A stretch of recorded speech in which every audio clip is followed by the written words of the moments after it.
Good morning, guys. It is day 72 of taking a cold plunge every day. We've done it in the mountains, we've done it in rivers and waterfalls, done it actually all over the country. It's been an amazing experience. Would not have guessed I'd be able to do 72 days in a row. But it's amazing what you can do if you keep putting one foot in front of the other. Guys, it's 34 degrees out. We're gonna get the water temperature, and then I'm gonna share a few thoughts with y'all. All right, it is chilly, but yesterday was warmer, so I'm guessing the water is warmer. At least I'm hoping so, right?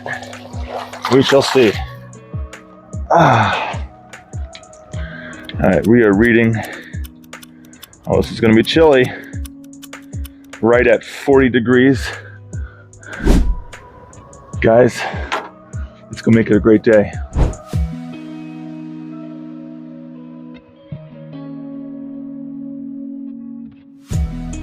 This is definitely some of the coldest weather or coldest water I've been in. The last 2 days I was in the mountains.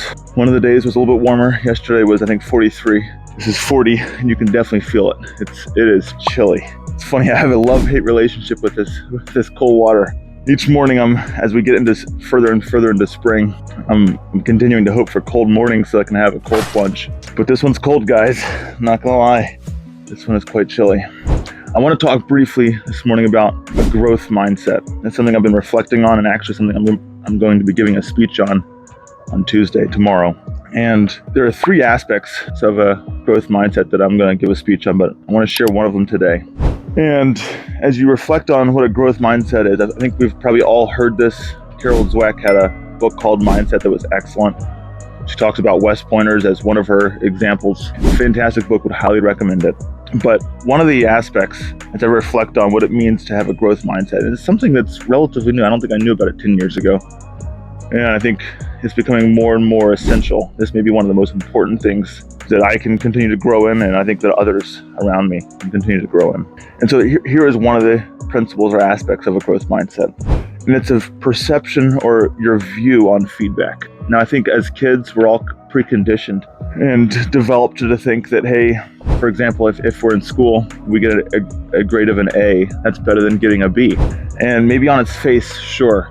But what that does not measure, and I think what is most important, is the progress that you've made. Maybe you went from 0 to 70, and you got a C. And that's fantastic. That shows tremendous growth. And if you already knew or had some familiarity with the subject and you went from 70 to 80, you didn't really grow as much. And so maybe a B is good, but the person who got a C and knew no knowledge of that topic and really stretched themselves and worked hard to gain and grow, I think that is what's truly spectacular. And as I was reflecting on this, and so I would say the growth mindset has the idea that all feedback is good. It could be positive, it can be negative, but I'm going to give the speech tomorrow. I'm going to get feedback. I'm sure there's going to be some positive and some negative, but there's always going to be things to improve.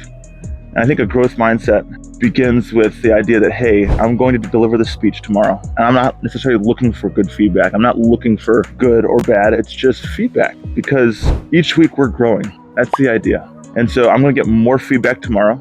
And next Tuesday, I'll get even more feedback on a different speech or a different role that I have. But the idea is to continue to grow.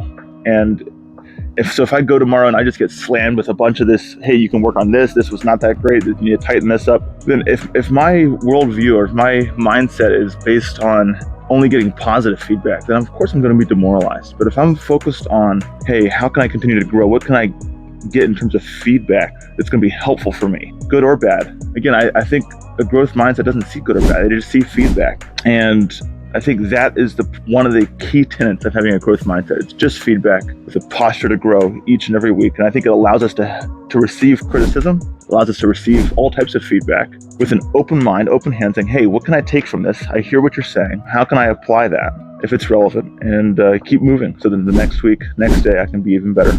All right, guys, that's at least 3 minutes and I'm ready to get out. Go make it a great day.